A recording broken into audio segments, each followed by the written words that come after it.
Good evening, everybody. Can you hear me? I can. Can you hear me? Absolutely. Welcome to the Cave Crew Radio pre-show. It's a Friday night live streaming edition here on cavecrewradio.com, Facebook Live, and of course YouTube Live.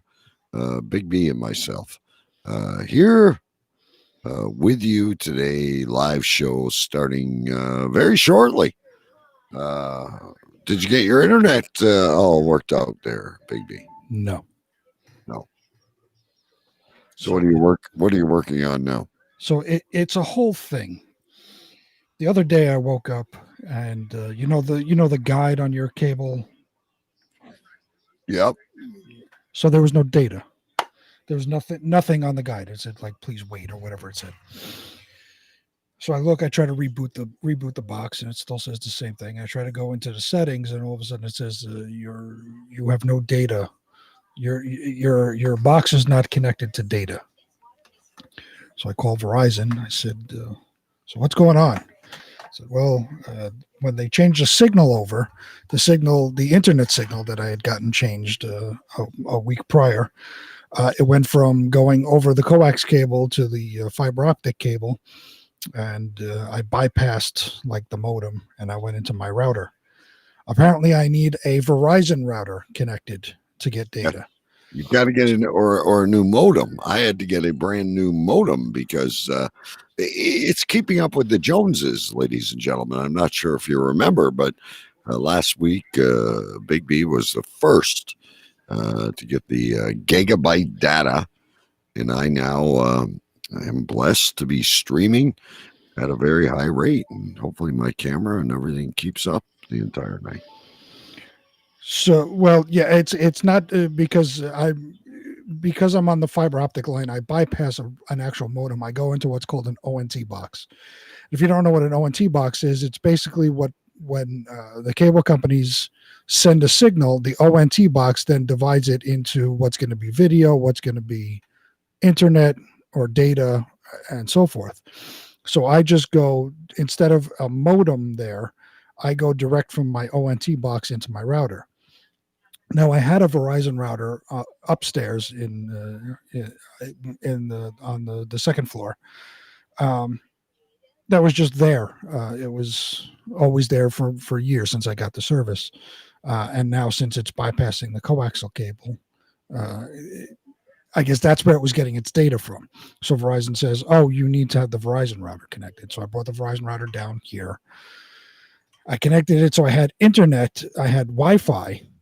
But I didn't have any hardwired connections because all the ports on the back of the router are dead, basically. So there was something wrong with the physical router. So they overnighted me one, which I just got it like 2 hours ago. It finally came, so I haven't had a chance to hardwire everything. So I just went back to my original thing, bypassing the Verizon router, put in my old router, so I can do this tonight. Right. And are you at fast speed? Oh yeah, I'm still at the fast speed.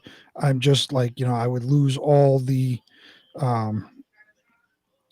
data information on my box, which I don't care about at the moment. Now, is everyone able to like play their games, watch TV, all the regular stuff? Well, we can watch TV. My son is upset because the signal isn't as strong up in his room anymore. So he's, God forbid his Xbox game should be interrupted. Well, and I'm in the same boat. I got this thing. Maybe this box you're talking about is really not a modem. And I self-installed. Mhm. Yeah, we were all doing speed tests, I believe, last Sunday. Maybe it wasn't on air. Maybe you got it afterwards. And Stu and upgraded to whatever he could, and I'm like, "Fuck this!" And so I went ahead. I got this. I call it the modem or whatever it is. The box came Tuesday. I'm like, okay, this looks very easy, and it didn't switch right away. Everyone's freaking out. We got no Wi-Fi. But yeah, the Fire Sticks upload like I do the speed test, and it like fucking breaks the thing at like 500 or whatever it is. Right. Yeah. When I'm hardwired, I'm at 900. Wi-Fi is less, obviously, but it's still good. But now I need to connect the modem that just not the modem, the router that just came a couple hours ago. Like I was expecting it all day. It came at like after 5, so I haven't had a chance to really hook it up. All right. Well, we'll talk some more about that later. But that was Big B's great idea to get me to invest more money.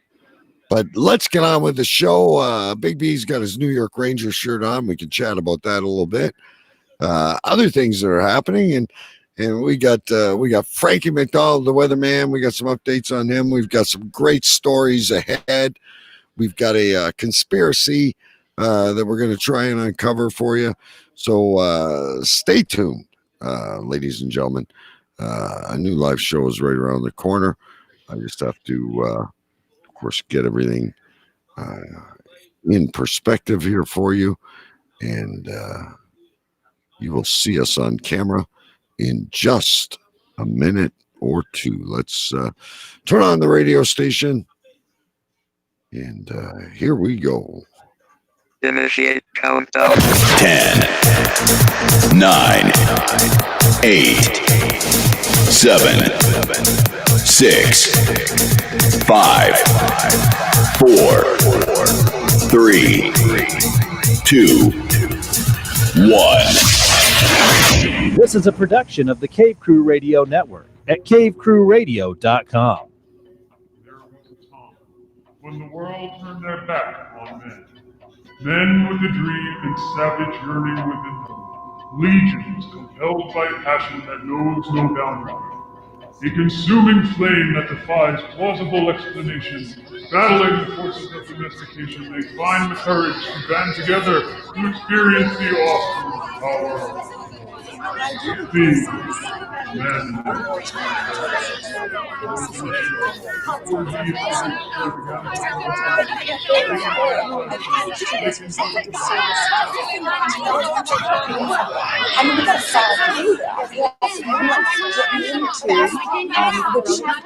I say this without being respect. Shut up! Shut up! Shut up! Shut up!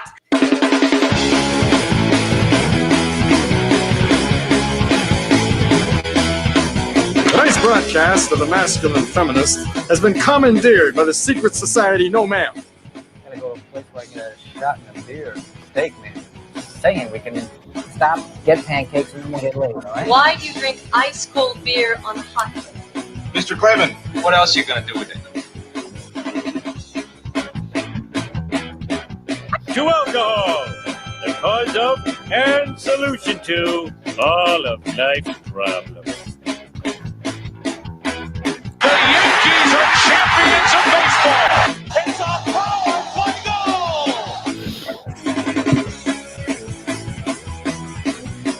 This is Cave Crew Radio.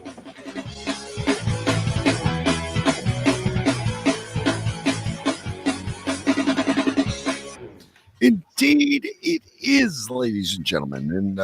And both New York City and Canada are coming to you tonight via 1 gig internet fiber optic speed.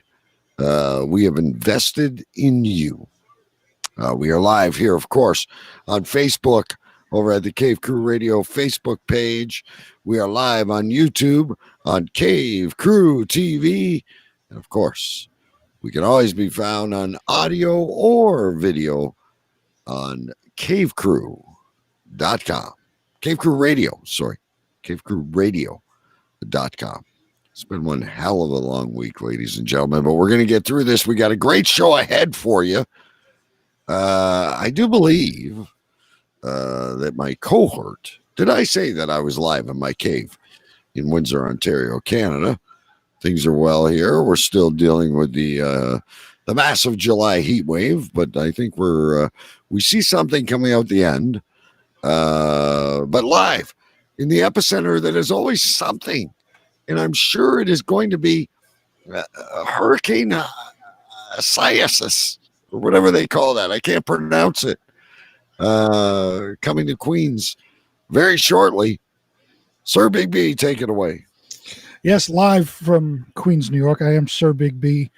We are always the epicenter of something. And although we are not the epicenter of any hurricane yet, it's nowhere near us yet. We were the epicenter, or are the epicenter of the heat wave here in the Northeast as we hit over 100 degrees. Not today, but a couple of days ago. It's been extremely hot for the past couple of weeks here. Very hot summer. Very hot. Good for the corn. Good for the corn on the cob. That's right. And now, go ahead. I was going to say, even though we are in a heat wave, I've been barbecuing, standing out by the hot grill and the hot smoker, constantly grilling. I must, I want to talk about this hurricane, but I must ask you, because you're not one to post publicly very often. Right.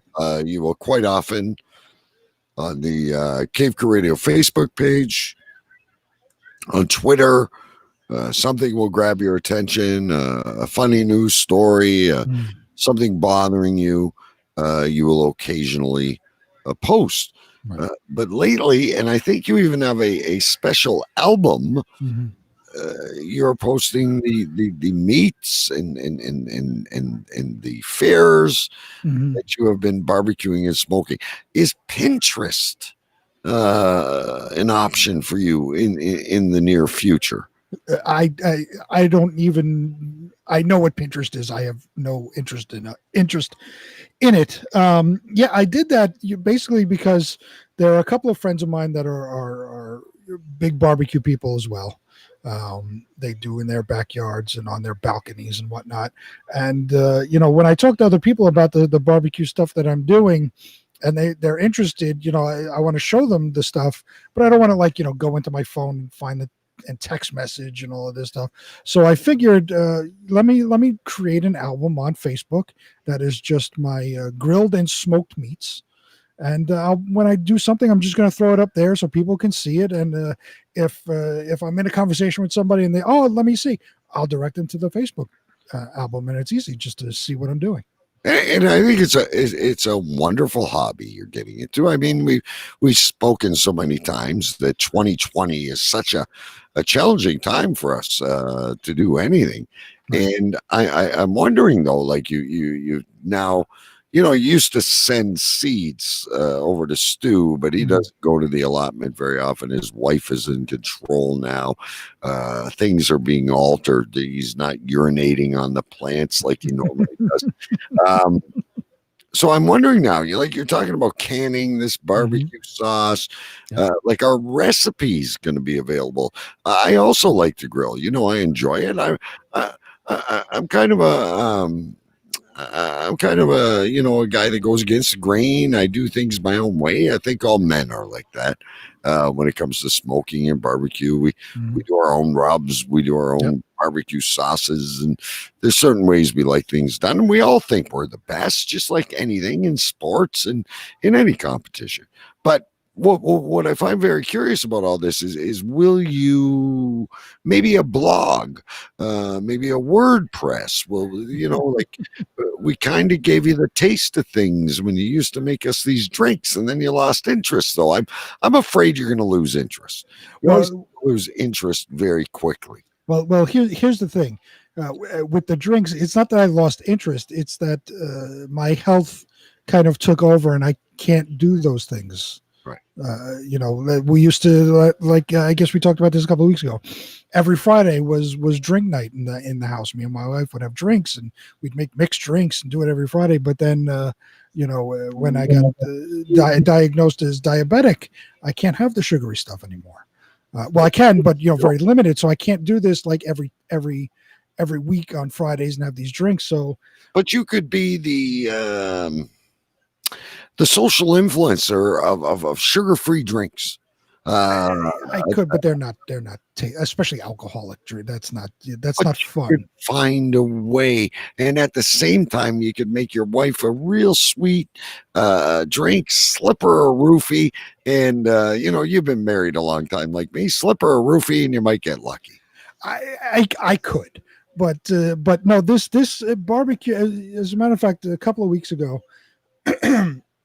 As a matter of fact, on July 4th, I went over to my friend Scott's house. You know Scott, the storm guy. Yeah, and prior to that, I had smoked ribs and tomahawk steak to bring over to the house. And I was talking to this has become a big thing with you. I said, yeah, it's become like my number one hobby. Now it's great. And you talk about recipes. I'm putting things together, and I can't show you the cover of the book yet because I'm not announcing anything. Oh, you and your books. You've got the Cave Crew book. Oh, he's got, look at this. See, I can't see what I'm showing, but I have a table of contents here. Hang on. Let's get you on. How do I get you up here on solo? There we go. So, we got I have a table of contents here. I have some of the recipes here. That's my barbecue sauce. Yeah. And my homemade French fries that I'm making. My French fry seasoned salt. So you're talking about recipes. There's my one of my rubs. You are really, see, I'm like Granny. There's a spritz. I kind of do things in my head, right? Like I'm kind of like Granny. A little bit of this, a little bit of that. But now, is this going to be available for listeners to purchase at some point? Maybe at some point. I'm still compiling all the stuff that I do, but you talk about recipes. That's there's 11 in there at the moment, and I still have more to do. So many things I want to get to, but I always find a fascinating conversation to be able to sit with you after a long week, and everything's so interesting. You see, now I always find cooking. I shouldn't start with you. I always find cooking to be a dash of this, a dash of that, and then I taste. No, needs more of that, more of this. This is why I've always shied away from baking, because baking is a very specific science. If you don't put the right amount of baking powder and sugar and flour, the cookies, the cakes, whatever they are, they don't turn out right. I don't have time for that shit. When I'm making sauces or I'm barbecuing, or making a rub, a sauce, whatever it is, I can tinker with it a little bit. So is this book the biblical barbecue of Big B? Barbecue of Big B. I like. Yes, it is. I want to have everything laid out in front of me. A quarter teaspoon of this, a half teaspoon of that, a cup of this. If you are an original, if you are truly an original, you must tinker before you get to the page. For instance, the Big B's famous French fries. You must tinker a little bit and go, this is good. This is really, really good. But, or are you stealing someone else's recipes? I mean, here's your chance to come clean. No, there is end up in some kind of conspiracy like Hillary and Epstein and all these other people. No, of course there's tinkering involved. So I'll tell you exactly what I do. I'll go when I want to do something or I want to try something new. I'll go online, see how the instructions on what the internal temperature should be of whatever meat it is, about how long to smoke it, what temperature to plate my smoker at, and then if there's rubs and stuff involved, I'll pull those rubs out, and then as you make it, you taste it and say, oh, I don't like that specific taste. Let's try a little this, a little that. And, so yeah, of course there's tinkering involved before it gets into the book. And like the fries, when we first started making it, I took something off the internet as far as timing goes and all this and, temperature. And the first time we did it, they were good, but they could have been crispier. They could have been a little more golden, stuff like that. So you adjust as you go, what works for you. So of course there's tinkering. Absolutely. So you're kind of It's almost like going to chef school, and you're on the wiki, let's say, of this is how you do a rib, Mhm. and you're looking at it and going, that doesn't quite work for me. Mhm. Yeah, I get it. Yeah, of course, because I'm not unlike Stu. I'm not a trained chef. I never cook in the kitchen. I don't do any of that stuff. So I don't have the natural talents, so to speak, to figure out a pinch of this, a pinch of that. Like you said, I have to see something in front of me and do it, and then adjust from there. If I know something needs a little more salt, a little less salt, a little more cumin, stuff like that. Like recipes that I find that there's a lot of like heavy cumin, and I don't like that. I don't like the taste of that. So I'll reduce it or replace it with something that's kind of similar that I like better. So stuff like that. And now, when you're doing this, are you wearing like a white lab coat? No. Okay. I have an apron, but sometimes I wear it, sometimes I don't. See, everything to me has to be like big and glorious, and like I get these pictures in my mind. I can see in a lab coat with your goggles on, just in case the cumin, sparks out of the pot or something like that. Like I said, I have an apron. Sometimes I use it, sometimes I don't. But I do wear gloves. Do you have tools that are exclusive to you when you're doing these? Yes. Yeah. My wife makes fun of me. I'm the same way. I have specific knives, spatulas, you name it. And I just got my own measuring cup. The Pyrex measuring cups. Yeah. I got my own measuring spoons, a mixing bowl, and a 6-inch whisk to mix everything, just for myself for when I make the rubs and the sauces, because I was tired of combing through the kitchen to find where my wife put everything. Because nothing is where you think it should be. Exactly. So I got my own, and my wife makes fun of me for it. That's okay. You know what? But they eat the food, right? They eat. That's the amazing part. Absolutely. I may have said it before, but the last weekend when I grilled, I barbecued. I did salmon. I did smoked salmon and a beef roast. And my son Peter pipes up and says, "I'm surprised you've gotten this much into barbecue. I figured you'd do it every so often or whatever." And my wife says, "Yeah, I'm real surprised too, but I'm happy you do it." Yeah, but it saves, right? Like, honey, what's for dinner? I mean, I'm making this, I'm making that. Yeah. And the odd time they might say, it wasn't your best. And it's very insulting to us as chefs when someone comes out and says, this wasn't your best. Like, just keep it to yourself. See, that's where I relate this to when I played music. You'd write some stuff and sometimes it wasn't your best, and that's where you take the criticism from. And I know, I'll be the first one to criticize myself, and I know it's not, I could have done it much better. So there's been plenty of times where it's like, maybe next time a little bit longer, and I agree 100%. So that's where, all those years of playing music and you're putting yourself out there, you're going to hear criticism, and you get used to it and you understand where it comes from. And I'm perfectly fine with that. If you say, "Oh, it's not really your best," I agree. I could definitely agree with what you're saying. My worst is better than your best, you should say. That should be your response. I would never, ever, ever say that. At my worst. So anyway, ladies and gentlemen, we are anxiously awaiting the Big B cookbook. And normally when you interview someone during a show, you're privileged to get a free copy of a book or a music CD or perhaps a DVD. Perhaps I will be able to truly sample some of Big B's recipes, but I don't want to defecate them in any way.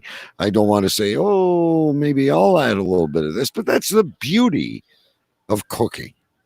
Well, and I shared with you the white sauce. Yes, I have not tried it yet, but I can't wait to. Yeah, there you go. I shared with you the white sauce, and once we get the once we get the canning involved, and we just got the stuff 2 weeks ago. We just got the whole canning kit. We got a book and all this stuff. So once we do that, I'm gonna can my barbecue sauce, and I may send it your way, since I it will just be hope it doesn't preserved. have botulism by the time it arrives in this time capsule that you place it in to ship to Canada. Well, We all know how long T-shirts take to get here. that is true. It does take quite a long time. That's every supplier. It's just for some reason, Canada is the last house on the left or something. Can I tell you? Speaking of shipping, Stu sent me something that I had asked him to order, because you can basically only get it in England. Something for my son. It's this TV show on Amazon called Super Wings. Oh yeah, kids show, and you can't find a lot of stuff here in the U.S. Apparently, it's like a UK-based television show. So I asked Stu. I said, can you get my son this particular lunchbox? And he did. And I sent him the money, and he shipped it out to me. I got it in less than a week. Yeah, it's amazing. It's amazing. And now, speaking of Stu and shipping things, I remember it wasn't even me. Stu, when he did his tour to Canada, and then he came to New York on his Canada visit, as he brings his, what would you call it, his dowry of gifts from England, brought this English tea.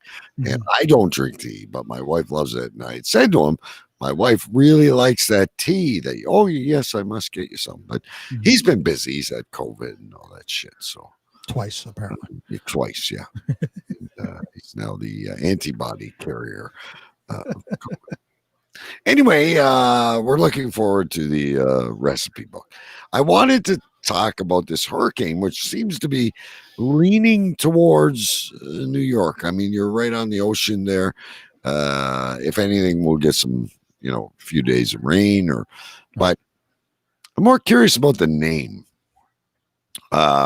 Who exactly decided to call this thing? I don't even know how to pronounce it. Asiasis? I haven't seen the name, so I don't know how to pronounce it.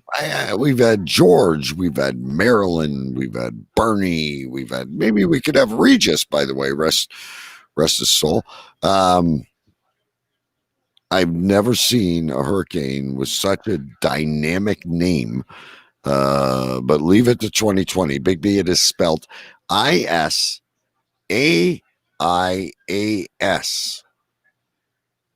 ISAI. What? I have to write this down. Say it again. Yeah, get your book of goodies out there. Your other book that used to be important to you, I have it right here. Your book. It is spelled ISAIAS.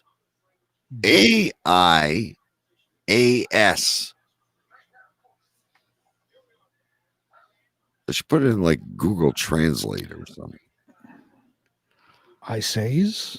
Well, that's but who? Like, I don't know. Maybe the guy retired who normally named all the hurricanes, because you know as well as I do, Hurricane Gordon is going to wipe out half of the coast of Florida. It's already taken out Puerto Rico. Hurricane Andy has destroyed Texas and left Louisiana in a flood. All these beautiful Toy Story names. Who exactly came up with Hurricane? I say it is Isiasis. I don't know. All I know is it's done by NOAA, which is the National Organization of Hurricanes, probably, whatever it is. And they do it in alphabetical order, but I don't know how they choose the name. Right. But how do you go from Betty? I mean, I'm just thinking out loud here, Big B. I don't know that you'll know the answers. I'm kind of being like you. I've got a question. Right. And how do you go from Gordon, Mary? It's always to me been like a pretty conservative American bunch of dudes. We're on H. Let's call it Harry. We're on J. Joe. Hurricane Joe. It's just another hurricane. It's only going to be a 4.5. Who cares? Maybe they just pull it out of a hat. They have like hats lined up with all the letters of the alphabet, and when you're an I, you go into the I hat and pick something out. Right. So who exactly put Osiris in the hat? Or better yet, what I'm leading to is this yet another Democratic left-wing fucking thing where you've been naming hurricanes only by white people names. I wouldn't be surprised. And I don't even know what an Osiris is. I don't know if it's a Nigerian warrior. I don't know if it's a Mexican Zulu, not Zulu, but what would they be? Aztec. I have no idea what an Osiris is. It could be an Icelandic priest. I have no idea. I'm just curious. I've been around a long time, Big B. And you know as well as I do, you turn on the NBC Nightly News or the ABC Nightly News, it's Mary, it's Frank, it's Bernie, it's Bob. Who the fuck came up with this name? And is this thing going to fizz out, or is it going to be like a real humdinger? So I have an answer for you as far as where the name comes from, not who named it at this point, but definition. It is the Spanish and Portuguese language form of the biblical Isaiah. 2020. Hurricane Isaias is the 9th tropical storm of the 2020 Atlantic hurricane season and is currently threatening the Dominican Republic, the Bahamas, and the east coast of the United States. Some notable people with the name include Isaias Benedito de Silva, a Brazilian footballer, Isaias Carrasco, a Basque politician, Isaias Dielio Ochoa, a Costa Rican poet, Isaias Marquez Soares, which is another Brazilian footballer, Isaias Medina Angarita, a Venezuelan political leader, and Isaias Sanchez, a Spanish footballer. So I'm curious to this. Perhaps did the Verizon network fail yet again, and this NOAA you were talking about was not able to detect that on their satellites. They did not think in their wisdom to call the pigeon commander into things to perhaps help out. And the first guy on the tip of that Costa Rican island, Isaias. And dude's back at, Command Central there in Houston and says, oh, yeah, I don't feel like calling it Irving or Irene. Let's call it Isaias. From the biblical version of Isaiah, which is very interesting in 2020. I am praying for New York because East Coast means it's coming your way. Do hurricanes ever really hit you, though, or you just get the residual? No, we got, that was, it very, very rarely is a full-fledged hurricane this far north. The last time we got hit hard was Sandy, with hurricane. They called it a tropical storm. I mean, it was, officially it was a tropical storm, but it was Hurricane Sandy, we called it. And that, most of the good portion of the city was underwater. The tunnels going from, Queens to Manhattan, you couldn't get through because it was completely submerged. That very, very rarely does that happen because the farther north you go, the colder it is, so that'll dissipate the storm. It won't be as strong. But sometimes it's so fast that the speed overrides the temperature of the water where you will get hit. This right now is what they're saying is, the Dominican Republic and what I'm reading is like Florida is preparing to get hit, which is normal. It's usually Florida into the Carolinas along that level because it's the warmer waters.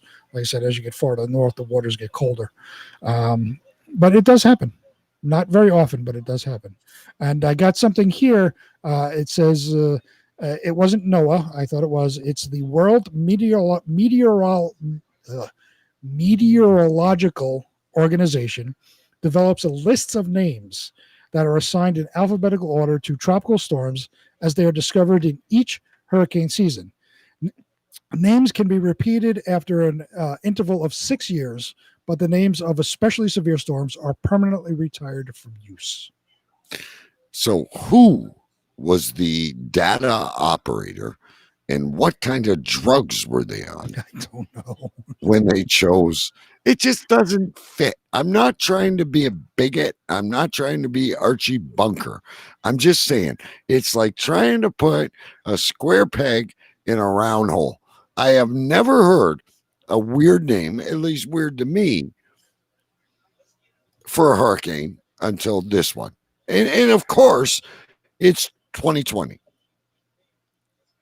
It's the only thing I'm memorizing. Anyway, I don't want to go on this. I'll leave you all to think your own thoughts and let us know at cavecrewradio@gmail.com if you have any arguments or discussions that you want to bring forth. Before we get into the meat and potatoes, like the stories and the public service announcements and all that shit, I do notice tonight, and I want to touch on it. We're going to go to sports for a minute here. You've got your New York shirt on. Now, that's a Ranger shirt, right? Yes. Yeah. And I have read across several articles and publications that the Rangers are truly the team that could be the Cinderella. Of course, I'm in preference thinking the young Maple Leafs are a dynamite squad. How do you feel about that? Do you feel this might be the year? And what are they going to say if one of our teams win? What's going to be the kickback of it's not real? You didn't really do it. Well, yeah, you didn't play a full season. You had a break in between so injured players could heal, stuff like that. I don't know, because right when the Rona hit, the Rangers were really gelling. Panarin they had a great line. Panarin and Zibanejad really had a nice 1-2 punch on that line. They were flying. They were winning. Things were starting to come together. They had the young Shesterkin, the young Russian goaltender that's apparently the heir apparent. You've got 3. The Leafs were after one. 3 world-class goalies. Now, one is on his way out. Yeah. You've got 3 world-class goalies. And yeah, you got Lundqvist, of course, the world-class goaltender of the Rangers modern era. Georgiev, I should say, and Shesterkin. Shesterkin is the heir apparent to Lundqvist. Georgiev, they were talking about possibly trading at the deadline, but they decided to keep him and go with a 3-man rotation. But up until the Rona hit, they were starting to gel. They were starting to come on. They were in the hunt, to get into the playoffs, and then really do some damage when they're in the playoffs if they kept it going. Now with this break, as well as I do in sports, momentum is everything. Momentum stopped for everybody. So now they have to pick that up again. Can they do that? Because they weren't as talented as some of the top teams. They're still, in my view, a couple of years away. But of youth, similar to Philly, Toronto, I believe that youth will start out of the gate. And we could have a Ranger Leaf Eastern Conference final. It's just going to be weird to be watching hockey in August, because then what happens? I mean, training camp generally is in September. Well, we haven't had the draft because I don't know if you know, but the number 1 pick is one of the teams that is going to be eliminated. So we don't even know what the number 1 pick in the draft is yet. We haven't done free agency yet. Right. All these things normally happen in early summer. Right. I don't know what they're going to do, but I have to tell you, I was skeptical because I watched a baseball game. I've watched basketball. I watched soccer, watched golf, watched car racing. No fun. without fans, no interest in it, bored very easily. So I was skeptical, but I watched the exhibition games and I find it just with the speed and the passion of the players, even without the fans, kind of sucks, but I'm hooked. I'm in. I'm going to watch this. I'm going to follow it. And I think what you said is the entire reason for it, the speed of the game. In hockey, there is generally a continuous flow of action until there's a commercial break. Whereas in baseball, you got, the pitcher has to wind up, the pitcher has to get the sign and all this stuff. In football, you do one play, then you huddle, and then you go do another play. In hockey, there's a continuous flow of action. So you're more engaged constantly in the game. Whereas in the other sports, they'll cut to the fans or whatever. You hear the fans in the background. It adds to it. I think the same way with car racing too. The fans are really have no part as far as the sport goes, as far as being added to a live broadcast. I think because it's all about the cars. There's not and the cars are so loud you don't hear the fans cheering. It's just all about the cars. And in golf, you can't say anything anyway, right? I don't consider golf a sport to begin with. Making a putt on the 14th green. How do you get excited about that? I don't consider it a sport. I don't. It's a hobby. It's a game. It's not a sport. It's a game. We're gonna go play the game of golf. It's like cornhole or something. I don't know. Right. Yeah, it's something you do on the weekend, and hey, we're gonna go with some friends over to the course and shoot a round of golf. It's just like poker. He's riding a ace queen around the bridge, and it's a game of luck. See, I'll watch. I watch poker. I like watching poker. It is luck, but there's also a little bit of skill behind it when you to bluff and all of this, and how to hold your hands. But golf is and I don't consider poker a sport either. There's a lot of people that the sport of poker. It's not a sport. It's not a sport at all. It's a game.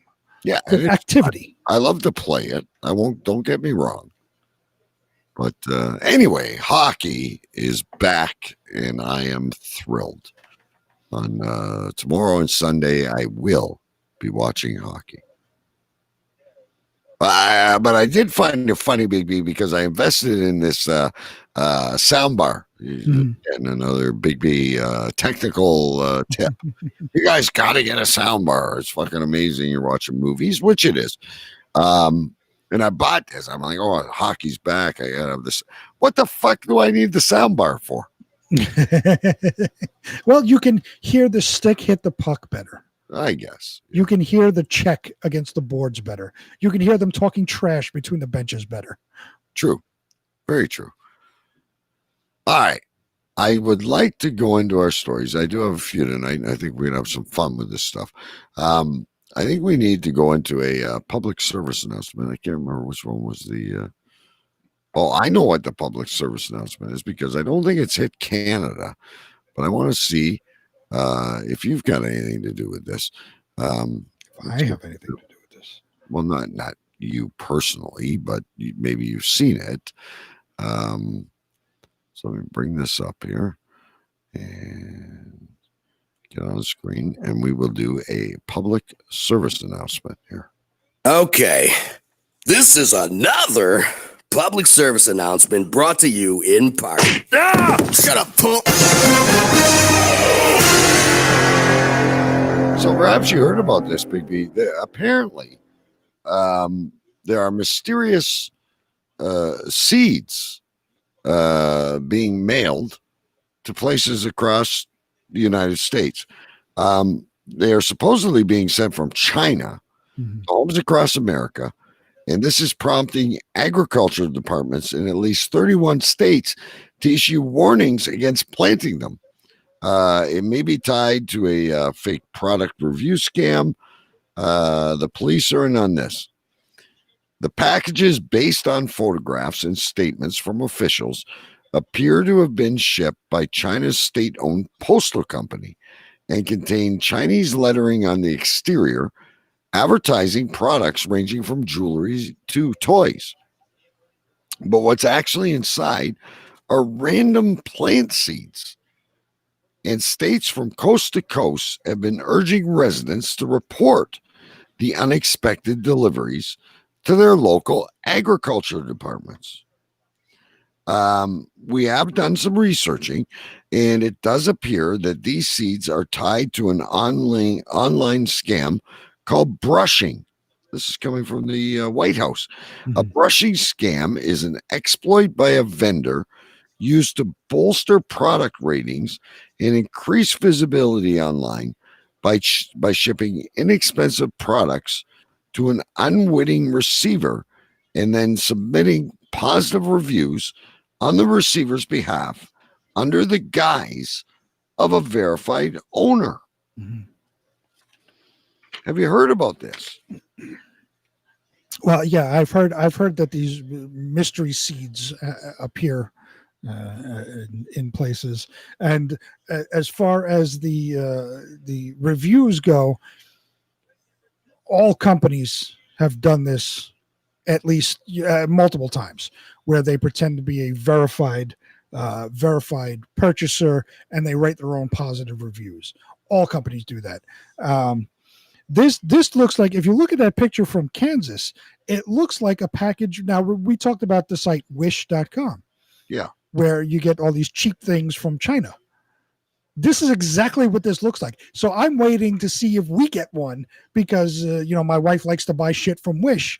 I'm waiting to see if we get seeds. My wife orders shit from every different fucking company on whatever pops up on this week's Facebook ad. There's Wish. There's, what's the other one? There's a few of them.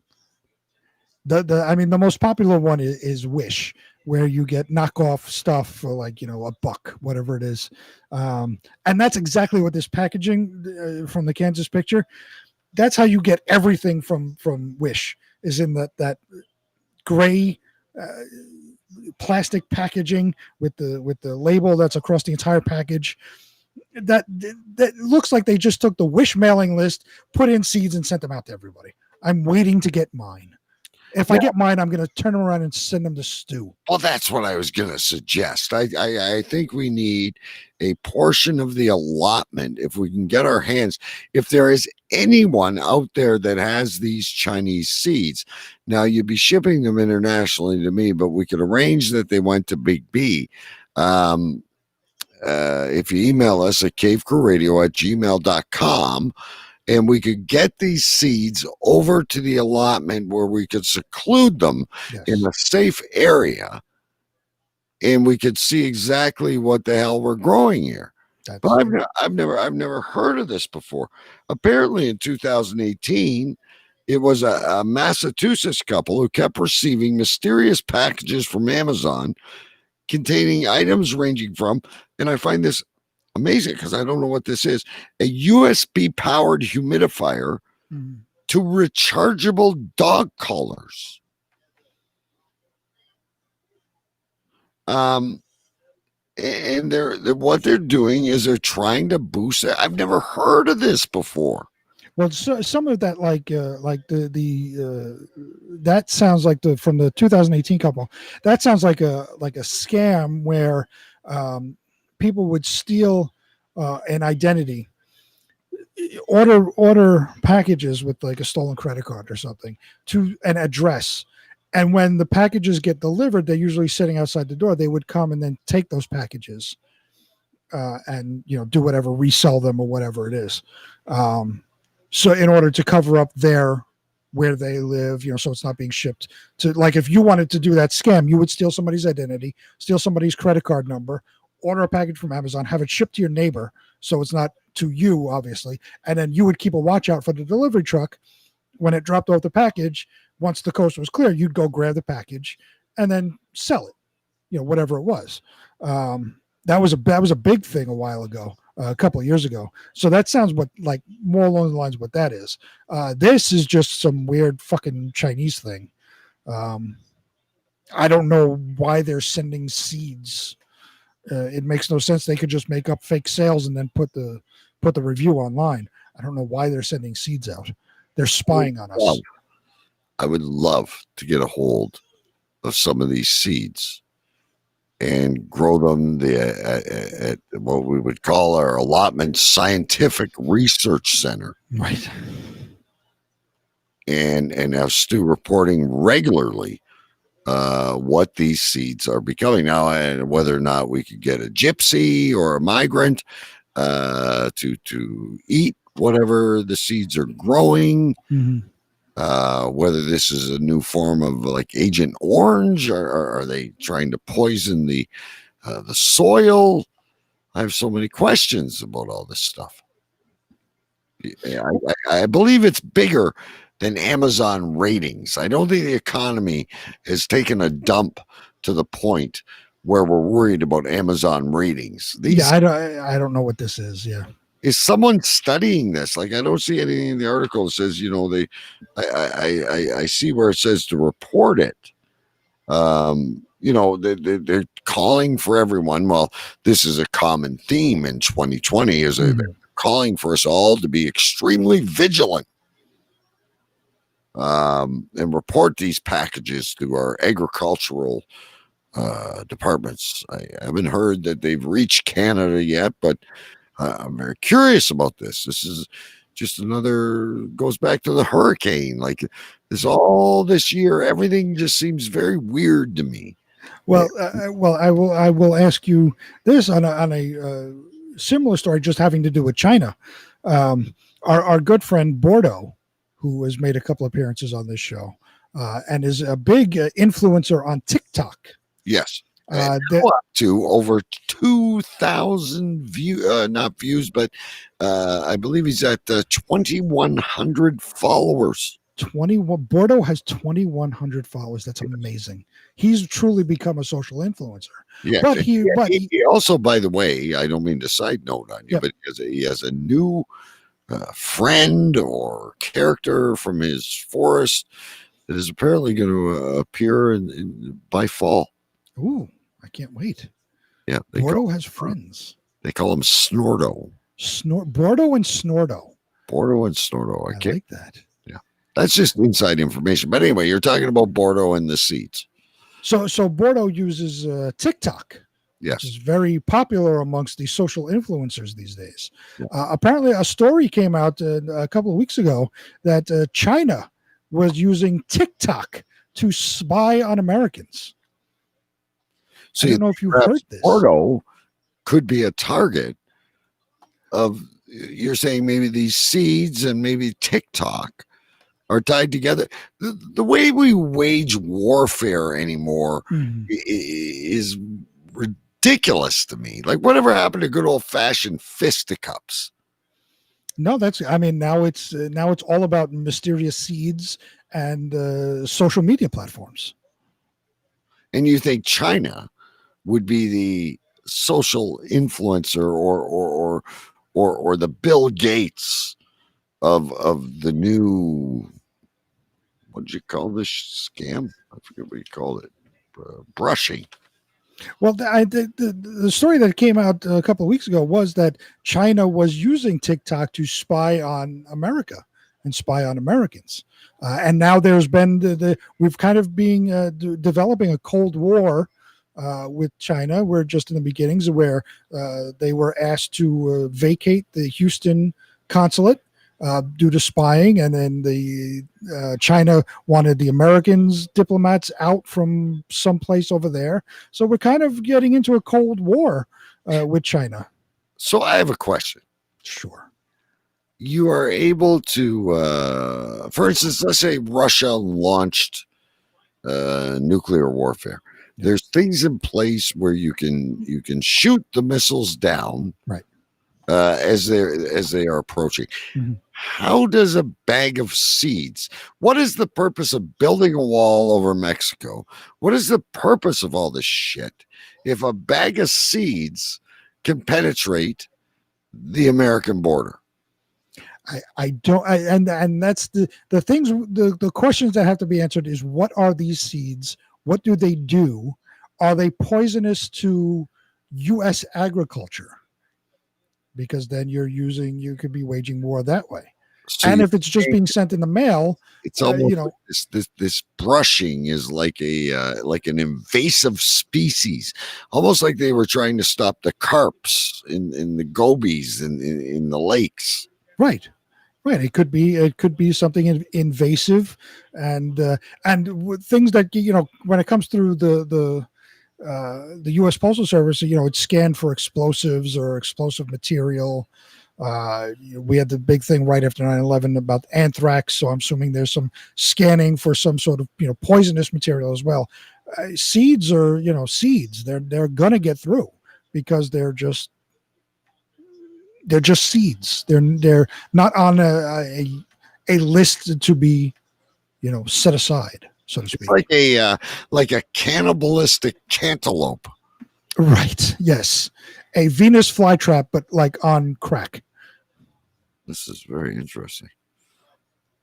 See, I just pull these stories and randomly decide we're going to talk about them, but when we start to discuss it's fascinating that the U.S. they've got some big guns, they're big shooters over there, but perhaps if we attack their agriculture, we can destroy them. It's very possible. And so you're saying there's some Chinese guy in Wuhan or somewhere who's got the cure for these seeds. But until the seeds are impregnated in the ground and grow and spread and infect our other crops, the Wuhan evangelist is not needed yet with this miracle cure. It's very possible. Until there are further investigations into exactly what these seeds are, everything is speculation. I love it. All right. There's more really cool stuff to discuss. Let's get that out of there. And I think we should do Frankie McDonald really quick because we've been posting Frankie McDonald on the Cave Crew Radio Facebook page. And Frankie's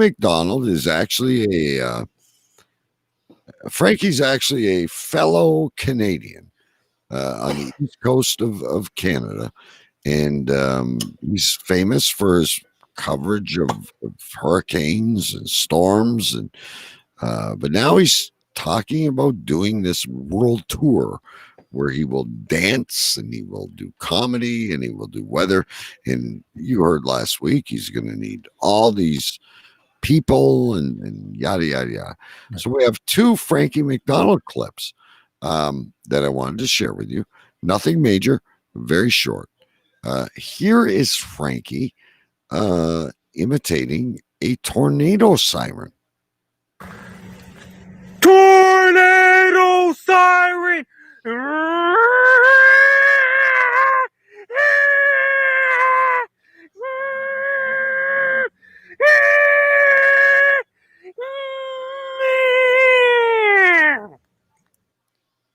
And here is Frankie ordering Chinese food. Chicken balls with rice, egg roll, and sugar. Okay. The reason I bring this up tonight is I have a question. Mm-hmm. I'm full of questions tonight. I'm taking your place. This guy has like 1 million followers on TikTok, 1 million followers on Instagram. He's famous on Facebook, and he's actually getting paid by YouTube, unlike us. Right.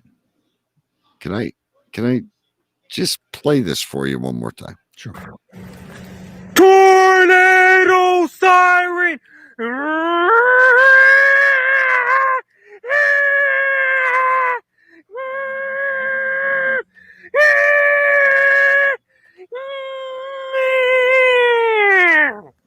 Okay, so question one.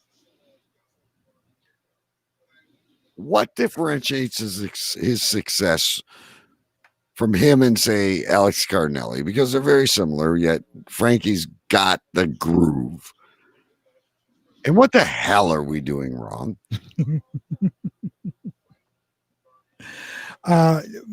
He's I got was bobbleheads. He's got T-shirts.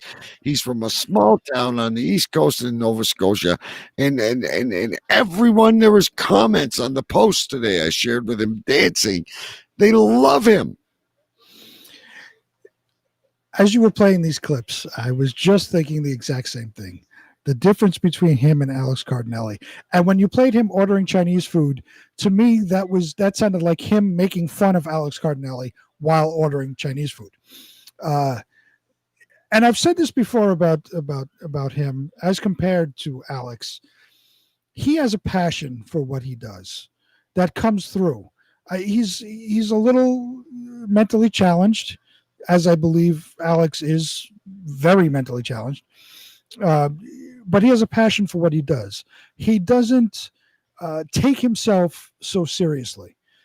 It's all fun. He really enjoys the weather. He loves talking about the weather and giving weather updates, and that's a true passion of his, and it comes through in what he does. Whereas Alex has an ego the size of this fucking room, but doesn't have the talent to back it up, and thinks he's the greatest thing on earth, and is retarded to boot. And it's very off-putting for anybody that listens to him, because one, it sounds like he's reading, so he's preparing everything in advance and just reading it and having nothing behind it. Whereas Frankie McDonald, it just seems like he's just going off the cuff because this is what he loves to do. And I think that's the main difference, because they sound similar, they act kind of similar, but Frankie, I think, is more genuine than Alex is. Alex is very, very fake and thinks he's a lot different than what he actually is. I get it. Because I personally also love Frankie McDonald.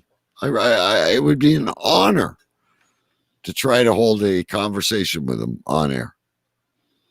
Oh, absolutely. Oh, and by the way, what are we doing wrong? Neither one of us are mentally retarded. Okay, so we should inject ourselves with some of those Chinese seeds.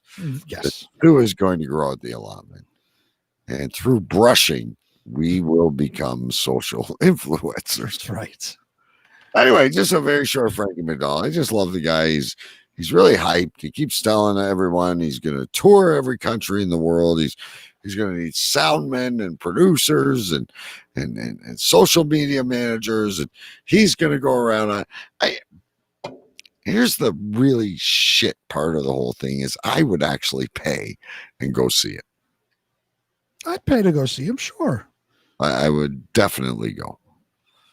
If it was like, $10, $15, if you're talking about $50, fuck no. Well, yeah, I don't think he'd go for that kind of but I mean, he's got his own bobbleheads, for fuck's sakes. We can have our own bobbleheads for. Oh, but as soon as I sent that to you, you go, oh my God, those are going to be expensive. Well, how much were they? I have no idea. And then click on the link because our budget is about as much as my. You spent all of the CCR budget on new internet and a new car. And cartoons, and posters, and sweepers. Anyway, let's do the news. We got some good stories. I think we're gonna make some fun tonight.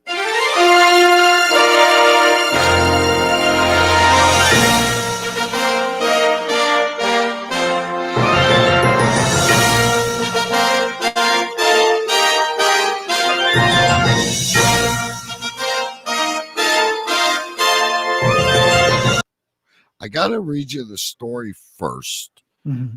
I gotta find it here. I have an audio clip and I have two pictures. So because you'll understand why once I get there. Okay. Why can't I find that? This is what I want. Okay. So I gotta read you the headline first here. So I think this is New Zealand. There's a mother who has been inundated, Big B, with Chewbacca roar calls. Okay. After a bitter ex posts her phone number. And as you can see to the left, makes a contest. The best impersonation is going to win $100 if that's what they call it in New Zealand. Unfortunately for the woman targeted by her ex-boyfriend's Chewbacca revenge, quite a few Australians, not New Zealand, fancied themselves to be excellent Wookiee impersonators. An Australian mom has been slammed with Chewbacca noise phone calls after her vengeful ex-boyfriend, I should say, posted her phone number around her neighborhood. Jessica is her name, has been inundated with voicemails from strangers making Wookiee roars 2 weeks after the couple's breakup turned bitter. I love this.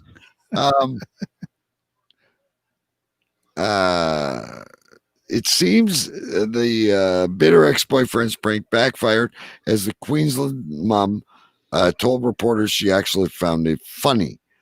Her former partner's Star Wars themed plot involved an advertisement promising a chance to win $100, or for our English listeners, 55, for the best Chewbacca impersonation. Look at the creativity of this guy. He plastered posters around Carnes in northern Queensland with a picture of Han Solo's shaggy sidekick and his ex's phone number after their 3-year relationship came to an end. The mom of 3 told 9 News, "This has got to be the most childish breakup I've ever had." She's obviously been through a few. We're going to show her in a little bit. And all he had to do is say, "I don't love you anymore. I want to move on." I'm getting phone calls at really strange hours of the night, about 1 o'clock to 4 o'clock in the morning. I thought it was quite funny, actually. I thought it was a good joke. But Jessica is growing sick of the constant phone calls. So old-time marketing still works. This guy is obviously going around to telephone poles and shit and nailing this on. I gotta play you this audio clip. So Please do. Yeah, this is one I found. This is her in the audio clips. A good sport, Jessica is. I thought it was quite funny, actually. I thought it was a good joke. A good sport, Jessica is. Just pull it down, please, and have a laugh for me. And if you want to make a phone call, go for it. I don't mind. Bring it on. Okay. New soundbite, by the way. So she's having a good time with this. Let me get this out of here. I gotta show you this gal now. You're gonna love this. Here we go. Bring it full screen. Ew, what the fuck? This is the 2 Shades of Jessica. Holy shit. What the fuck is wrong with her? I wonder if that's how she sounds in bed. Oh my God, fluoride. Jesus Christ. Holy fuck. Now, do they have dentists in Australia? I don't know. She looks quite pretty on the left. Like if that was her Tinder picture or whatever they call the latest thing. I go, I'm having a few brewskis. I'd hit that until she smiled. Crest. Is there such a thing as Crest over there? And who would take a fucking picture? Holy Christ. And make that available on social. Who would? I'm going to smile and I don't think my teeth are the best. I have them all still, thank God. But I don't like to show all my teeth because they're not perfect. They're not pearly whites. They're not, but they're there. Mm-hmm. But I still am very conservative about it. But all that in the front is rot. It's not like she had a terrible fucking, squid accident or something. This is all fucking rot. Squid accident. I don't know. She's from Australia. So did the fucking crocodile hunter. Fucking died from a fucking stingray. Yeah. But it's literally rot in the front of her teeth. That's what all this black shit is. So she didn't have an accident where her teeth got knocked out. It's just rotted out of her fucking head. Oh my God. Brush your teeth once in a while. You know her breath stinks too. With just looking at this, those front teeth and the fucking all fucked up crooked bottom row, and it's like the little childlike chompers in the side up top. You know her breath is horrific. Oh my God.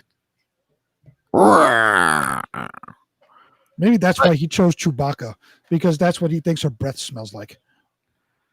So this is wrong on so many levels, because number one, it again is another example of fabulous 2020 Corona times marketing, the good old fashioned hammer and nail or staple gun to the telephone pole with the little things you pull the number off if you want to, buy an exercise bike or whatever the fuck they used to advertise at the grocery stores. And then I'm thinking to myself though, like if you ended the relationship with that, would you? I really wish we had a picture of him, I guess is what I'm saying. Well, yeah, I mean, in all fairness, we should have a picture of him. But let me ask you. So you're not inebriated, okay? Right. You're Not currently. no, I mean, in my scenario, right? You're not inebriated. You're straight. No alcohol involved. No drugs. No nothing. You see this chick in a bar that you just got to, right? So you haven't had a chance to start drinking yet. You meet her and you start talking to her, and she smiles when you crack a joke, and that's what you see. Is that a deal breaker immediately? Immediately. It's off. I mean, the one on the left would be a 2 a.m. after a keg and a few liters of bourbon, Mhm. and you just want to roll them on the belly in the back seat of the van. I might consider risking an STD at that point. But even then, if I saw that smile in my worst of worst conditions, walking along the valley of the dark myrrh, I would not consider that. I would do 200-pound Tessie and find my way through the flab until I found that warm, wet spot. Right. Before I did that. Nice. And if I did make the mistake of doing that, I would certainly not tell anybody and would not post her phone number all over telephone poles telling people to make Wookiee noises. I would hide that in the darkest part of my soul as a secret that I would not even tell you, my very good friend. I would rape before I let her suck my cock. See, now I have a question, not for you, but what you think Stu would do, because Stu has known to, enjoy those with missing limbs, with missing teeth. We must have Stu, which, by the way, happiest 20th anniversary to Stu and Mrs. Stu. And I think you had the same, didn't you? No, we're not 20 yet. Oh, okay. We're coming up on 20, I believe, in September. I can't remember how long We're coming up on 18.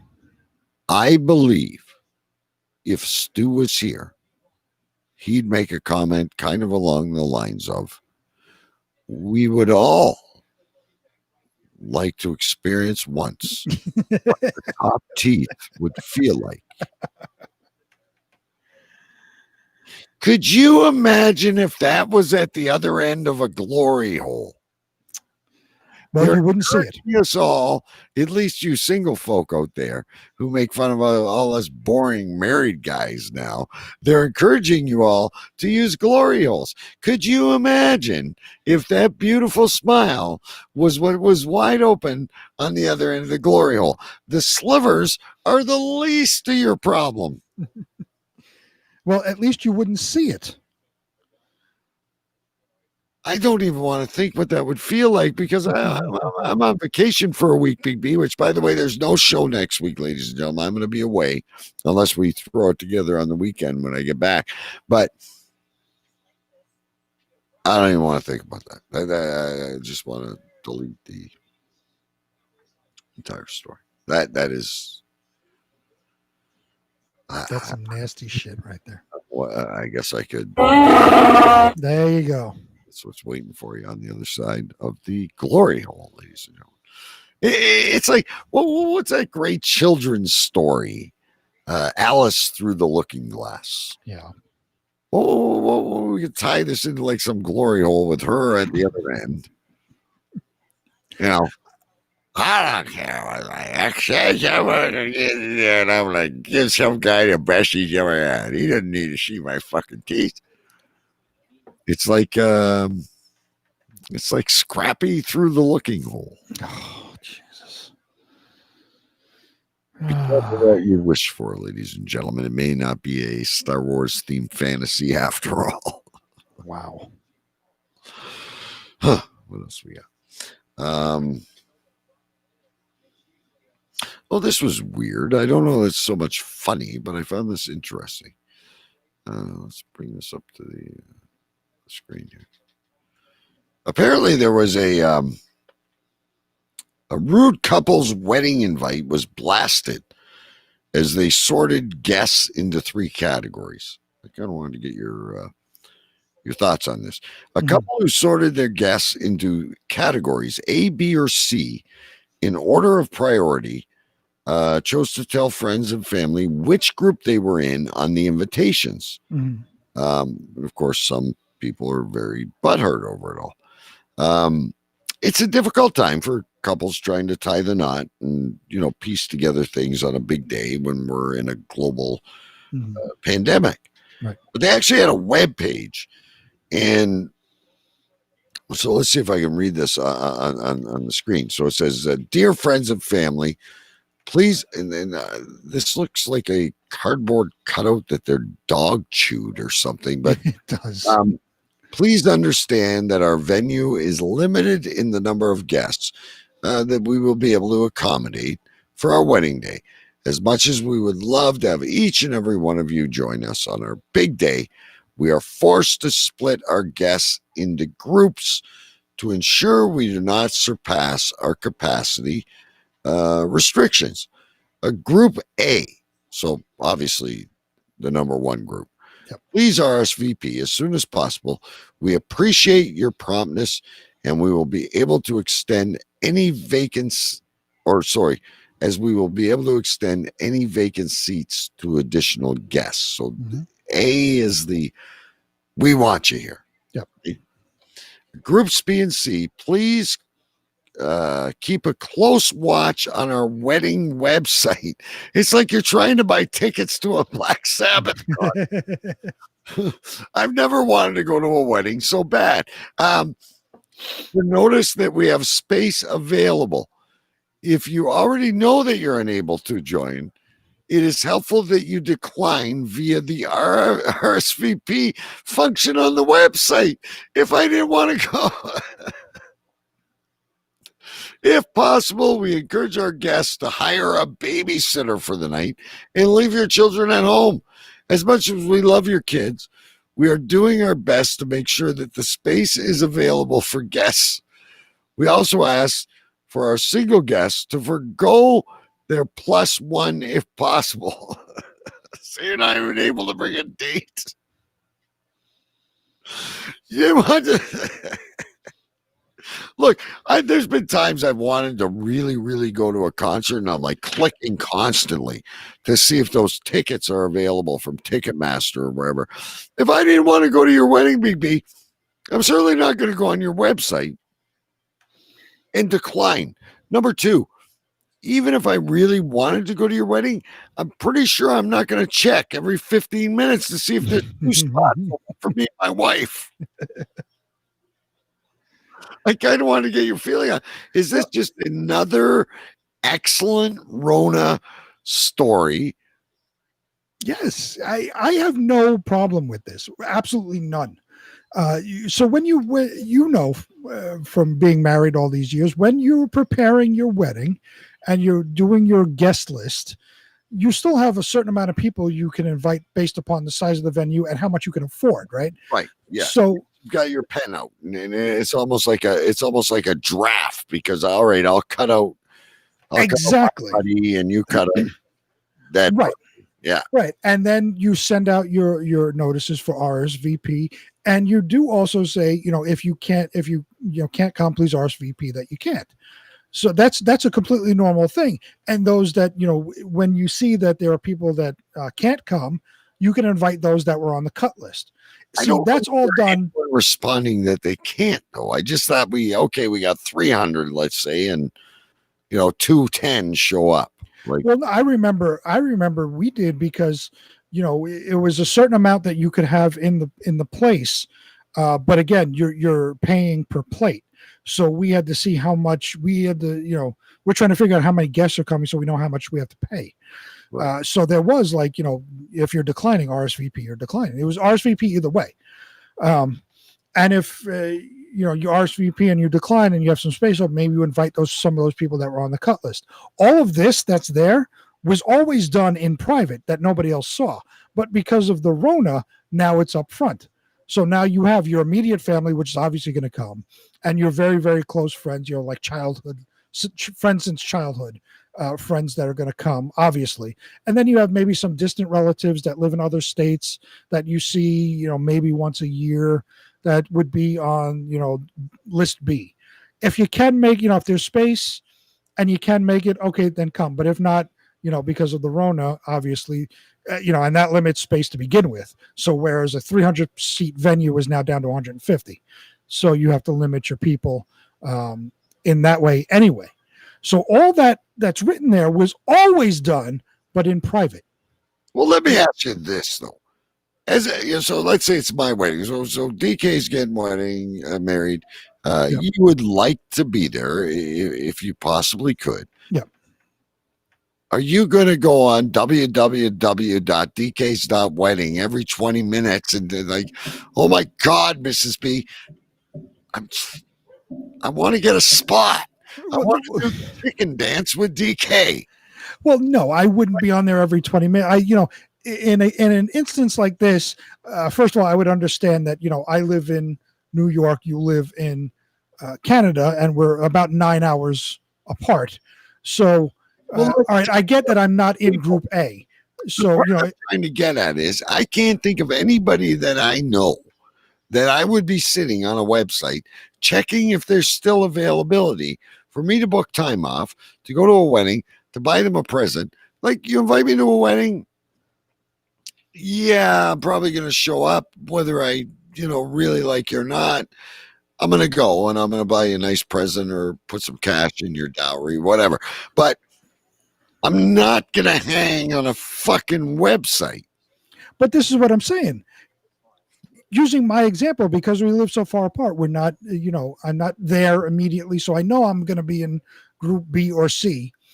I'll check every now and then up to a certain point. I would give myself up until a certain point to make arrangements for babysitting and whatever, travel and whatnot. Up until a certain point, I check every so often, maybe once a week or so, just go back. And if at that certain, my own internal cutoff time, if there's no space available, all right, then fuck it, I'm not going. But if something comes up and I see it, all right, cool, I want to go. I really want to go. I want to go hang out. I'm a little insulted because I don't know if you ever had this, but I remember there was one wedding. You're not invited to the reception. However, if you would like to come to the church for the ceremony, that don't make sense. Everyone is welcome. Like, that don't make sense. If I'm not getting free drinks and a meal out of this, I'm not going to go see your fucking wedding in a church. Yeah, that don't make sense. I've never heard of that where you can come to the wedding, but you can't come to the reception. Everybody that goes to the wedding is invited to the reception. Otherwise, you're not going. We were. Right, of course. That doesn't make sense. No, I mean, if for some reason someone wanted to see me taking our vows and they weren't invited to the reception because they're more than welcome to pack the church, just more fucking pressure on me. But to me, I don't like this. I get it. It's creative. It's. I guess you're right. It's the way it's. But the way it was before is it was always behind the scenes, right? That's what I said. It was private. Yeah, all right, come on, wife, you've got 50 more guests than me. Like you've got to slash somewhere, and then it comes back and go, oh, we're still 10 over. You got to make a decision. Like, I know everybody wants to see, young DK finally tie the knot, but you've got to cut it somewhere. We've got a number, we've got a budget. Obviously, moms and dads, brothers and sisters, very close friends, like you said, the wedding party, godparents, if you have kids already, whatever. Right. I get it. Right. That's all done behind closed doors. I'm not saying to my good friend Bob that you're on the cusp.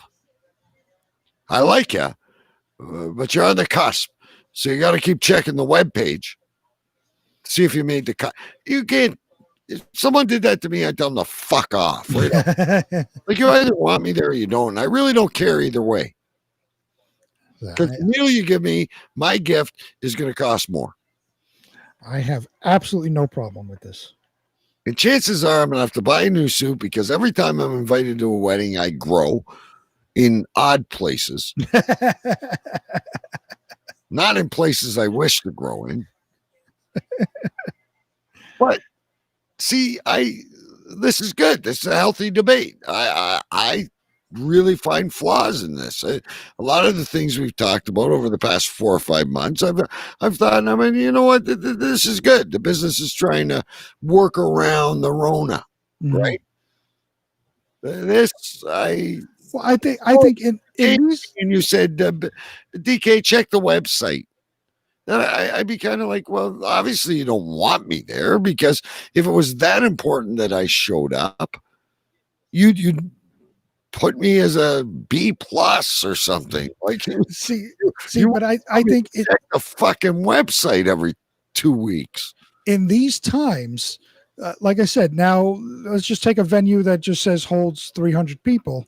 You can only do now 150, so it's cut in half. So those people that would have definitely been invited, all right, now we can't because we have to cut back. So this is the reason why.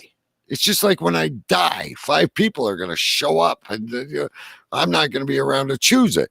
But what I'm telling you is, I get it. I get where you're coming from, but that's a behind the scenes. We're rolling the dice. 150 spots. If 100 show up, so be it. This is between me and you anyway. This ain't between us and the guests. If they all show up, great. If 75% of them show up, great. It's behind the scenes. I ain't telling anybody. I would be so insulted by this. I checked the webpage once. I go, yeah, you know what? They're pretty cool people. I think it'll be fun. Slots are still full. You're group D. Please stand by and go to the back of the queue. Fuck off. See, this is my only question as far as this goes. So you have Group A, obviously, which is everybody that's going to be there, like we said, family, immediate friends, whatever, godparents, so forth. And then there's Group B and C, but there's no delineation between who's B and who's C, and what privileges do they have? What makes B better than C? There's nothing there that tells us that. Nothing in the article that tells us that either. And I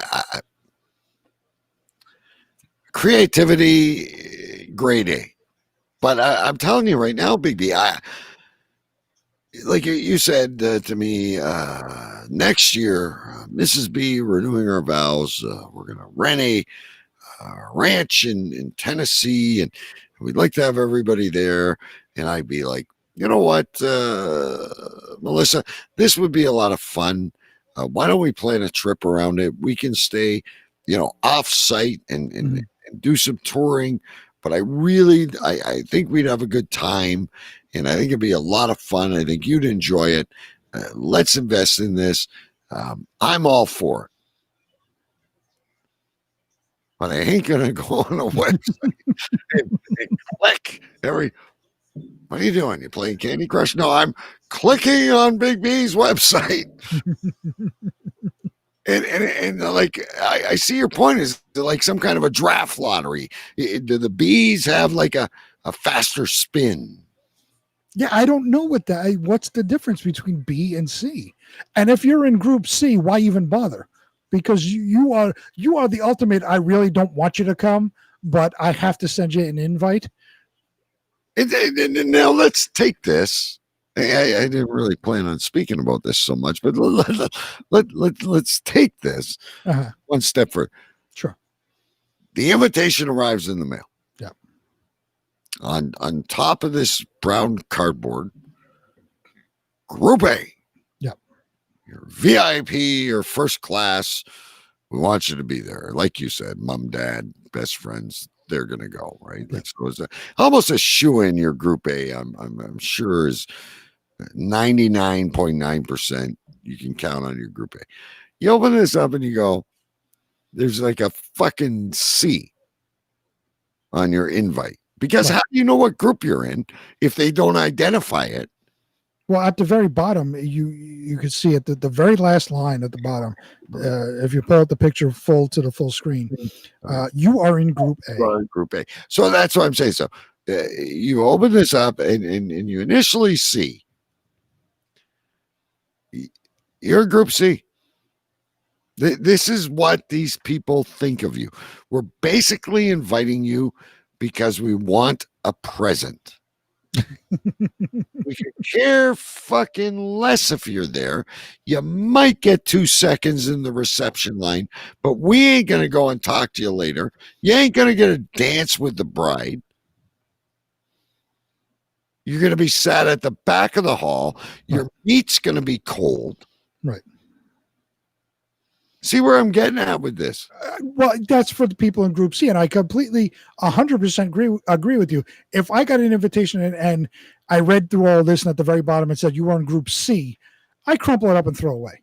Yeah, but again, this fucking thing, the people in Group C are, like I said, the people that you really don't want to be there, but you have to send an invite.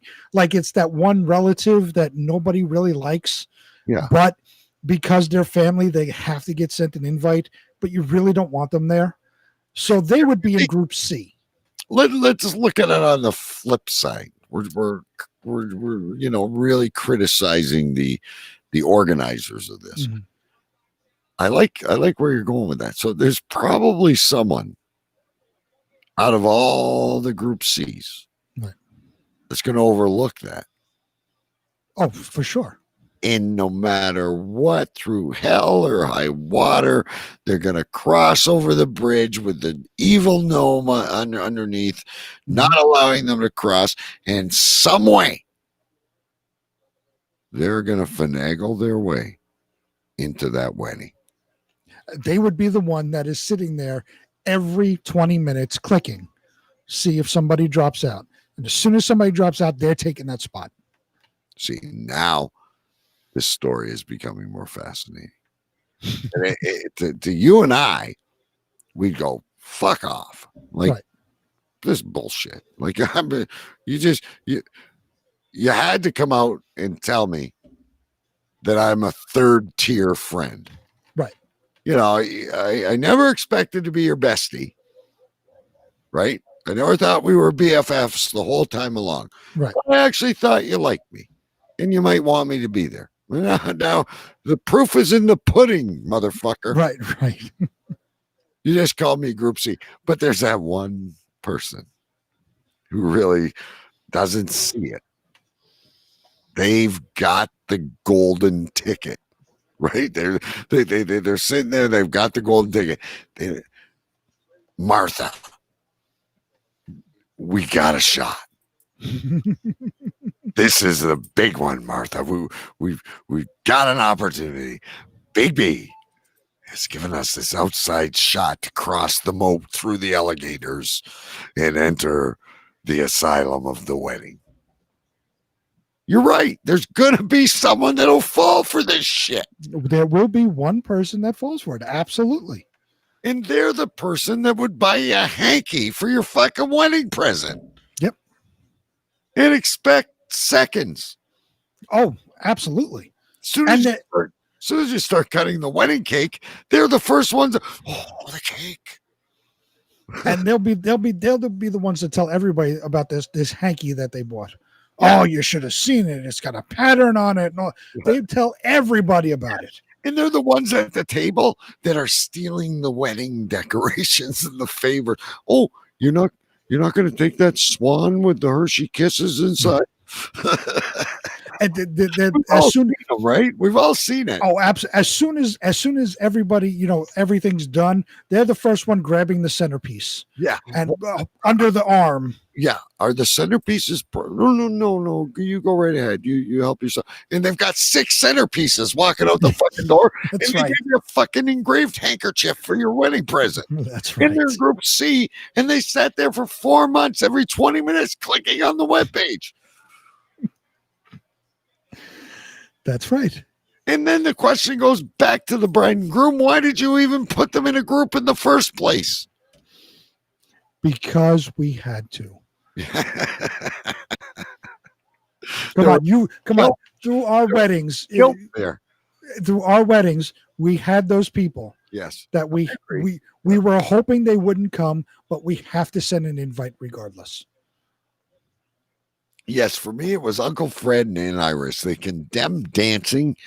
What is this, Footloose? No, they were Baptists. I mean, well, no, it pretty much might have been, but you had to invite them. Mom's brother, his wife, fucking drag a party down. If it's like being on the beach in a rainstorm. Right. Comes right, like you don't, and they leave right after dinner. And you're sitting at the head table, and they're judging you. They're either piercing you that you are satanically evil, but you had to invite them. Every family has them. We can't deny it. That absolutely. I don't remember who it was, but it was there was a person that we just had to invite, and they never showed because they lived in another state. They never showed up, but we had to send the invite.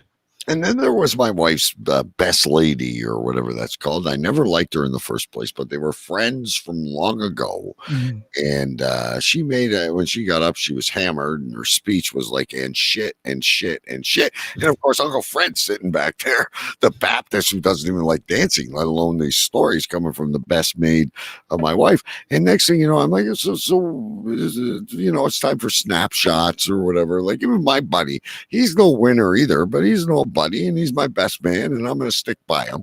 Right. And she left because my wife's uncle had a bag of weed, and they did it in the bathroom and fucked off, half hour after dinner. It's a great story. She'd be Group C in my book. B, baby.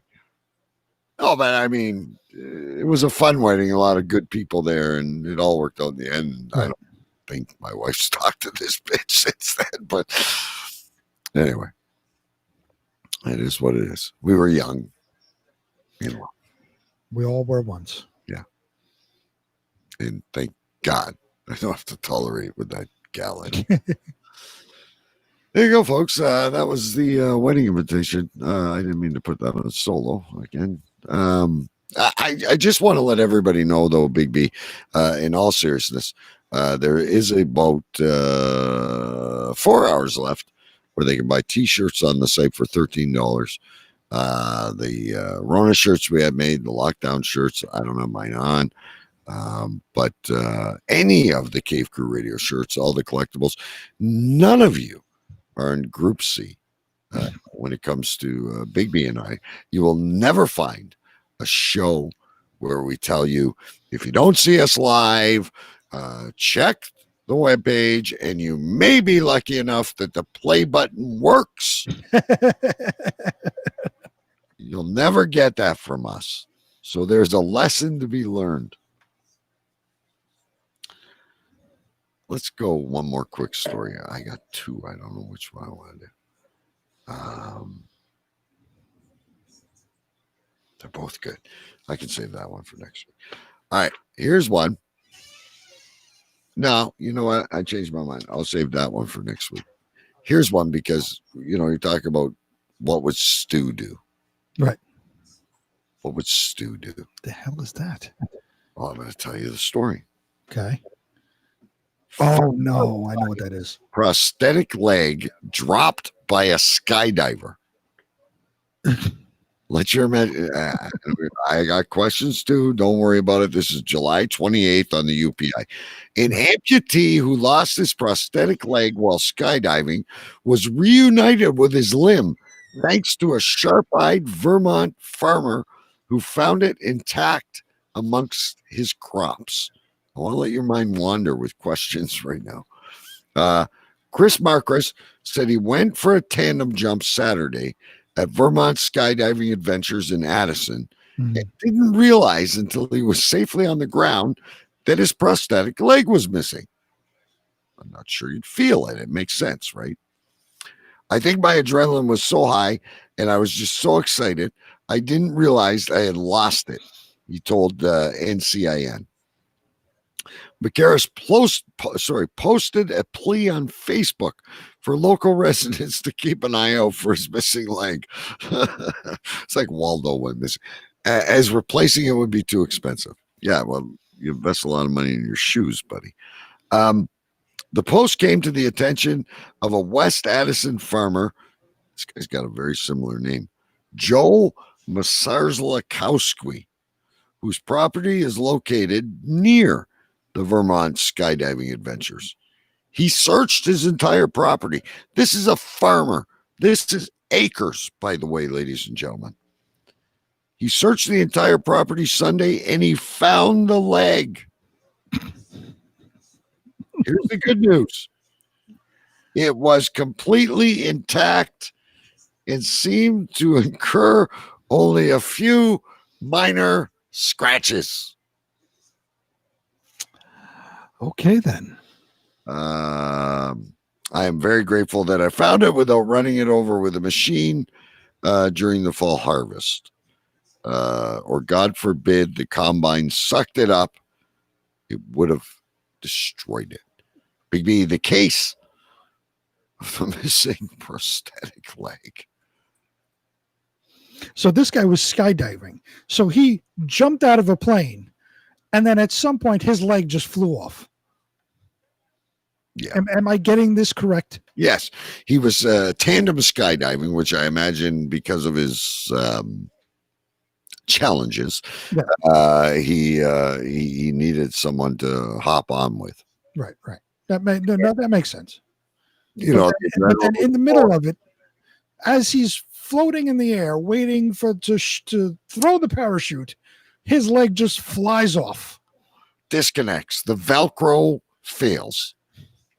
At 30,000 feet, his leg is plummeting to the earth. Could you imagine the damage this would have caused if this would hit you on the head? Oh my God. You'd be dead. It's a fucking titanium leg. You'd be dead. A fucking titanium leg. A Nike right there. Could you imagine if that hit you in the nuts? Ooh. Well, in what scenario does that hit you in the nuts? Are you laying in the field somewhere, naked sunbathing? Cornfields. Who knows what you're doing? You're waiting for Isaac and Malachi to come and get you from some Stephen King movie. But at what point does he deserve to have such a big foot? It's a fake leg. You're not fooling the girls, buddy. Well, they don't make, I don't have a leg shoes. They just make regular shoes. So you buy and in order to keep balance, you kind of got to have at least a prosthetic foot in there to kind of keep balance. Now, imagine sitting with your wife. I don't want this ever to happen to you, but for some reason you have a prosthetic leg. You're like the one-legged Aborigines, and you go, honey, you know what? I really I'm insecure about this. Can I get some really nice Nikes? Because maybe they won't notice the plexiglass leg or whatever the fuck it is. Those are New Balance, by the way. Whatever they are. I'm not a shoe connoisseur by any means. I get the $18 shoes at Walmart if I'm lucky. So those are New Balance, by the way, ladies and gentlemen. I'm just saying, would you really care No, in reality, I buy a better shoe, especially now I'm getting older. I'm looking for firm support. If we're going for walks or hikes, or you want a good shoe. I get it. What value? Well, you don't have a leg. Does it really hold to a prosthetic leg? What value does the $180 shoe provide over the $20 shoe when you got no feeling? You didn't even notice the leg was fucking gone. So what the fuck does the shoe? We got to get this guy on the show. I would like to. At one point, does he feel, because wherever he lost his leg, right above it, that's where you attach the Let's just prosthetic ones. mid thigh, just for the sake of argument. Okay, so mid thigh. So in the mid thigh, you're attaching the prosthetic leg, obviously, because it's not a suction cup that's gets sucked onto the stump. It's attached. Right. So do you feel it coming? Does he feel it coming off as he's floating through the air? Does he feel it sliding off? He said his adrenaline was so high, he didn't, like the article says, my adrenaline was so high I didn't even notice. So you would think these things got to weigh about 5 pounds or something. I'm imagining. I would assume they're pretty heavy. So he doesn't notice his adrenaline's going. He doesn't notice his leg fly off. So when does he notice when he lands? Like he lands and then suddenly he goes down because one side isn't touching anything. He land on his stump, I wonder. Well, he'd have to land on the other leg, right? Because he's. No, but I wonder if he was like expecting to land on, let's say, hypothetically, 2 feet. Right. Whew, that was fun. Can't wait to do it again. That he landed on the 1 foot and he's like in the cornfield doing hopscotch. Well, that's what I'm saying. When he came down, did he immediately go down? Because, like you said, he's supposed to land onto. And I've seen how people land. They kind of, land and run a little bit, kind of, for the impact. So did he land and try to run and just go down because there is no other leg there? That looks like, judging by the shoe, it's his right leg that he's missing. Right. I very, very observant. And for an answer, I've neither skydived or done it with a prosthetic leg. So I don't have an answer to your question. But it's just a feel good story. Unlike this wedding bullshit where they're breaking hearts and I'm like this, or making prank calls to the ex or something. Here's the guy. He's like, he plead on Facebook like I'm missing my fucking leg. It's like the key to the kingdom or something. I don't know. I don't know. That's all I got this week. The other story I'm saving for next week. See, even when it doesn't, and sometimes, Big B, I'm going through the news. Oh, fuck, man. This is going to be a shit week. These stories just don't jump at me like they do sometimes. We always manage to bring them to life and get people to think. We can make something out of anything. I love that foot. It's wonderful. All right, let's get rid of that. And all right, so it's that time of the show, ladies and gentlemen, where we have to choose a name, and I'm not really sure. The only thing I have is one-legged hopscotch in a cornfield. I'm so busy organizing all this stuff that I usually leave it to you. There wasn't. I only wrote down one thing. Well, I wrote down two things because I had to write down the name of the hurricane so I could figure out what it was. That to me is one of the most bizarre. I don't think it's a show name, but no, absolutely, you can't pronounce it. You can't put it as a show name. Yeah. So I only wrote down one thing, and that's something that we talked about just recently, right before the leg story. What I wrote down for the show name is "You Are in Group C." Yeah, I like that. You know what? That actually it fits, right? Because it's going to get people curious. You are in Group C. They'll have to go back and listen. I still kind of like hopscotch in a cornfield, but I like the visual of it. Right. So much the name. Just imagine this guy. Holy shit. What's wrong, Bertie?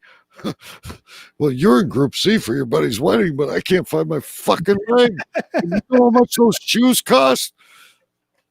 What did you call them? They're New Balance. And They're New Balance. Expensive. I have New Balance on right now.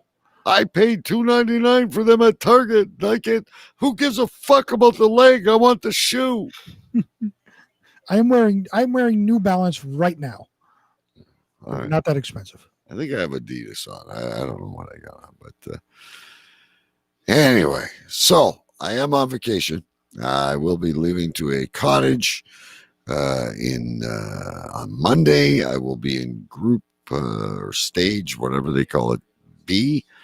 So I've got fishing rods. The wife has books. We have a tablet so we can watch some hockey, fires, barbecues, hiking. Nothing exorbitant, just getting away for a change. Have you got an update on Lake George? No, we're not doing that this year. My wife is off next week as well. Yeah. We're gonna do, maybe a couple of day trips, like just to some local zoos or something for the kids to go see the animals. But other than that, we're not going anywhere. Called it quits. Yeah, it was just we weren't sure when she could get off because of her work. And it was too much to figure out what stage we're in and what we can do and what we can't. Fuck it. Just see, that's I have to be honest. I got a dynamite deal on this thing. I probably would play, I probably pay triple under normal circumstances, right? And it's a fully furnished cabin with fridge, stove, barbecue, fire. So at worst, we're within walk to a beach. There's some trails. We can go fishing. It's just to get away. And it isn't a major investment where if we go, wow, if that was open, that would be really cool. Right. Because I'm sure there's a lot of stuff we'd like to do once we get there that we won't be able to. So right. I'll report back in 2 weeks. But I'm just looking. I just need, like, we've discussed this before. I've been working through this since day one, and the fear, the darkness. Even tonight, I went to the store. I put my fucking mask on. I just need, and it's not even a full week. We're going Monday to Saturday, and 5 days. Just put some wood on the fire, barbecue, just get away from this shit. Yeah.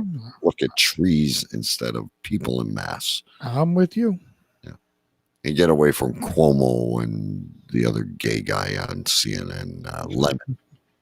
That's right. I'll turn them off for 5 minutes. Anyway, take care, my friend. I hope you get the modem worked out okay and everything works out. Remember, folks, even though the name of the show is You Are in Group C, you are all A++ when it comes to us, and you will never have to make a reservation, at least until Ellen gets fired and we take her spot. There you go. Then you may need a reservation. All right. I'll see you later. Good night. Shut up! Shut up! Shut up! Shut up!